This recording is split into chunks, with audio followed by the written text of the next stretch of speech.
Religiosos destroem mais famílias do que o diabo. E eu sei disso porque eu quase destruí a minha.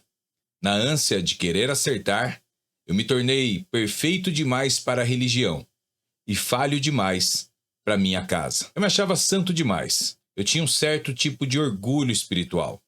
Talvez você saiba do que eu estou falando. Só que o verniz da espiritualidade não resiste à intimidade do lar. Na casa de todo religioso tem uma esposa e tem filhos, que conhecem todos os seus defeitos. Na presença de um religioso, a família se organiza. O pai acha que é respeito, mas o que acontece de verdade é que todo mundo entendeu. Existe uma versão da família que o pai aceita e uma que ele reprova. Religiosos nem sabem direito quem seus filhos são, porque os filhos não se mostram na presença dos pais. É perigoso demais, é triste, mas aonde deveria haver um lar, existe um tribunal. Na casa do religioso, é comum a mesa virar o banco dos réus. Os filhos são processados e condenados. A esposa também não escapa ilesa. E enquanto cada um pensa na sua sentença, o amor esfria e a distância aumenta. Pergunte para o filho de um religioso.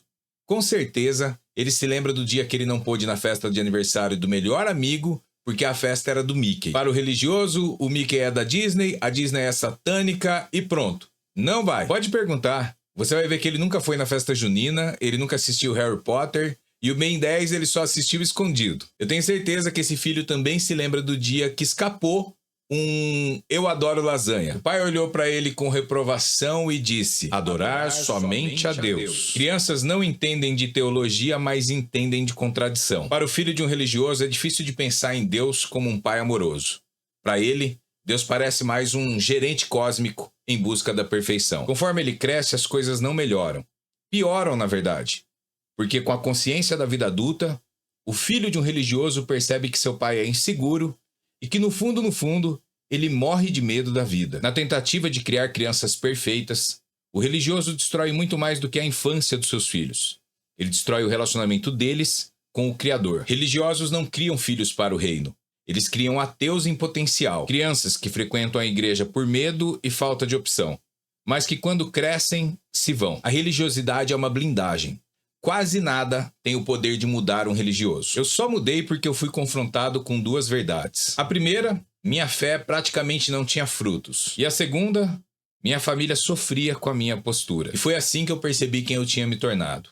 Um cara chato, exigente e que não somava nada ao reino. Minha esposa estava cansada, meu filho estava oprimido, eu estava exausto.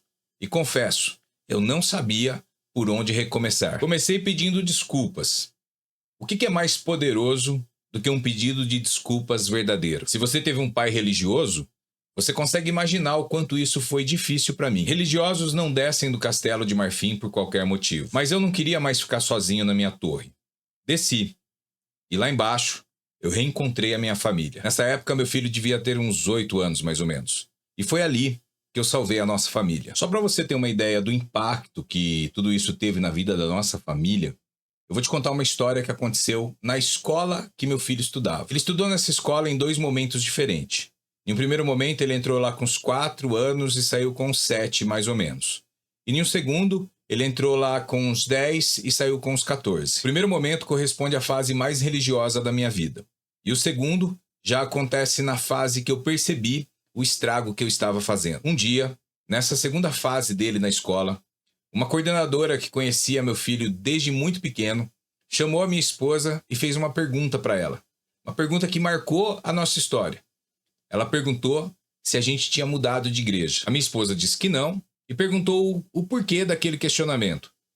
A coordenadora disse que o Mateus estava mais leve, mais feliz, que ele estava se relacionando melhor com os amigos, com os professores e com os funcionários. E ela achou tudo aquilo estranho, curioso. E ela queria saber o que tinha mudado na vida da nossa família. Nós não tínhamos mudado de igreja, mas o Mateus tinha mudado de pai. Talvez você não me conheça. Eu sou pastor há 20 anos e já vi a minha história se repetir em centenas de famílias. Eu não vou passar pano para religiosos, mas por já ter feito parte desse grupo, eu vou te explicar uma coisa que acontece dentro da cabeça deles. No começo da sua caminhada, todo religioso quer uma coisa só: agradar a Deus. Para isso, ele se apega a um conjunto de regras e cumpre todas. Não é tão difícil assim você mudar o seu comportamento, mudar o jeito que você fala, o jeito que você veste. o jeito que você olha para pessoas diferentes. Difícil mesmo é você mudar o caráter. Difícil é a transformação interior. E é aí, nessa falta de mudança sobre o jeito de pensar, que está a armadilha que prende o religioso. Ele muda do lado de fora. Mas Jesus nunca se impressionou com o exterior. Jesus tinha um problema sério com pessoas que têm a aparência limpinha, mas o coração imundo. Religiosos são assim.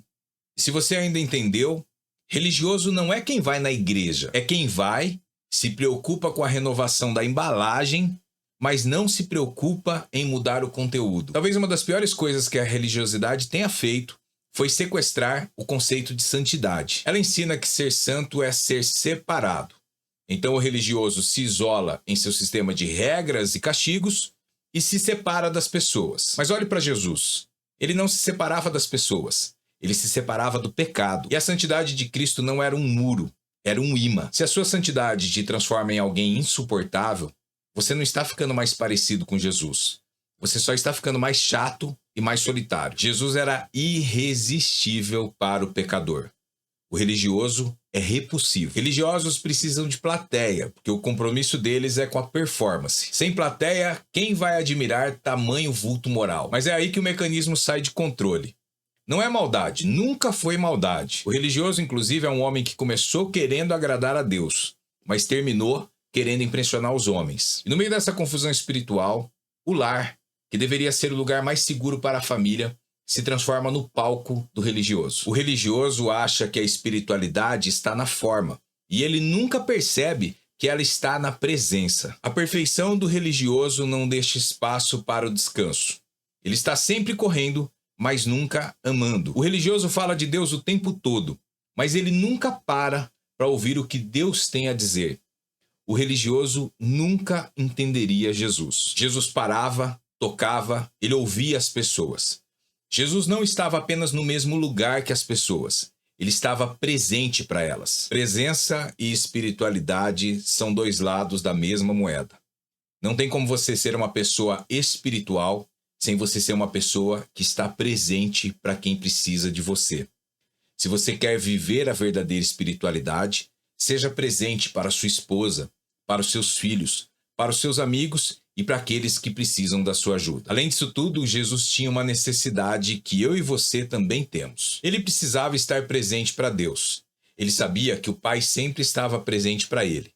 Mas, para esse encontro, ele saía cedo e buscava um lugar íntimo, onde ele pudesse se encontrar com seu Pai Celestial. E ali, sem plateia, sem ninguém ver, sem performance, havia intimidade entre o Pai e o Filho. Um presente para o outro. Era ali que o mundo espiritual se fundia com a nossa realidade. E esse lugar de encontro continua existindo. E o Pai Celestial continua esperando por seus filhos. Ele continua esperando por você. Quanto mais o homem se esforça, mais cansado e mais distante de Deus ele fica. O segredo para uma vida espiritual não é mais esforço, é mais presença. É na presença que o homem tem o seu caráter transformado.